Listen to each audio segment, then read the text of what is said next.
Alright, so we're back on the ice for another 10 p.m. game, and the gear roulette wheel continues.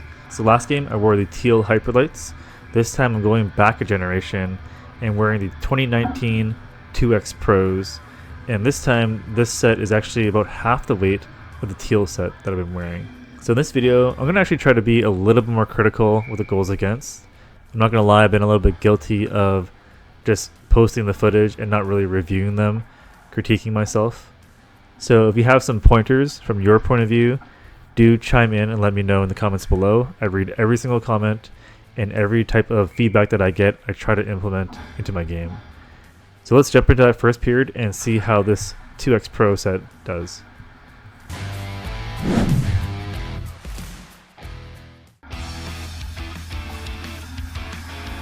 So we're playing the Replicants tonight. These guys beat us last year in the finals, and this season we've lost to them 6-0 and 8-1. It's always fun playing against these guys because I know there's going to be tons of shots and a lot of offense both ways.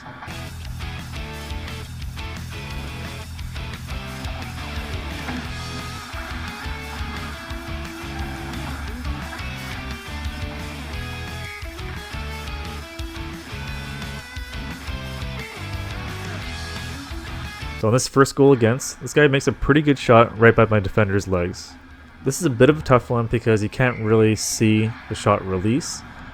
But on this type of play, what you could do better is communicate with the defenseman, kind of tell them to get out of the way so you can have a better view of the shot. And also, I think we could have probably played a little bit more aggressive on top of that crease. So on that note about communication, this is something that I definitely need to work on. I'm usually dead silent when I play, which is why I don't wear a mic. Back when I was younger, I would always yell a lot, but I thought it was a little bit too excessive, that I was more focused on yelling than actually stopping the puck. So I think this is a good time to find a balance between, talking to your D and also focusing on the game. So we hop into that second period, tied 1-1.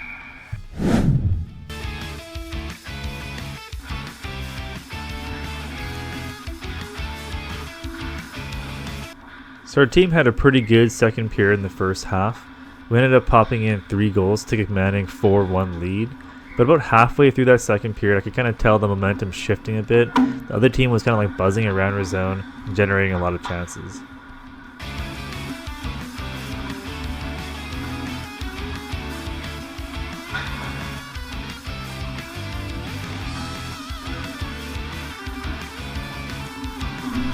So if you look closely at the top of my net, there's actually no water bottle there. I actually forgot to bring it this game. I kind of overlooked how important it is to keep hydrated during a game is. I was kind of like, oh, no big deal, no water this game. I did take like a sip during the first intermission, but that was it. And when the third period hit, I'm not gonna lie, I started kind of feeling a little bit on the lightheaded side, definitely a little bit dehydrated, especially when the other team was in our zone a lot. So yeah, definitely bring your water to your games. So I'm not too happy about this goal. Even though he was in alone, you can tell that I was drifting towards the player and not staying square to the puck. I knew that he was going to shoot because he had an open blade. So one of the things that I need to focus on is always staying square with the puck and not the shooter.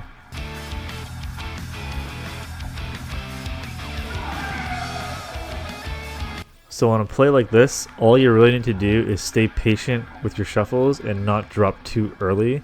And for those of you with narrow butterflies like myself, keep your knees tight together when dropping down. Embrace that jiggy fly.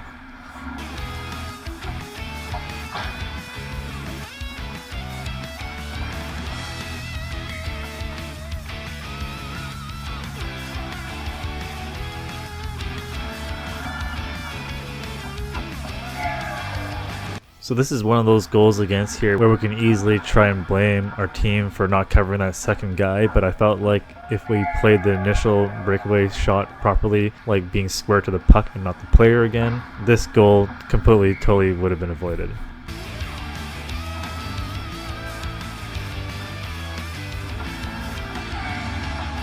This last goal against here really stings because it's their go-ahead goal after being down 4-1.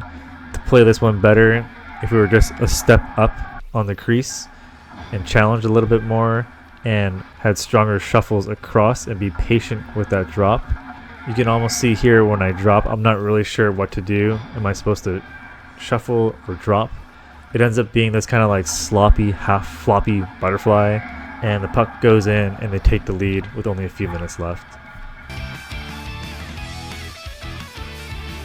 So another disappointing game, considering we had a 4-1 lead going to that third period and blew it, losing 5-4. But you know what? Let's stop sulking and try to learn from our mistakes. So some key takeaways that I'm going to take from this game that I need to focus on for the playoffs is staying square to the puck and not the shooter, kind of like those breakaways that we looked at. Playing a little bit more aggressive, so coming out to challenge more on top of that crease. I have been playing a little bit deeper than I normally would like to.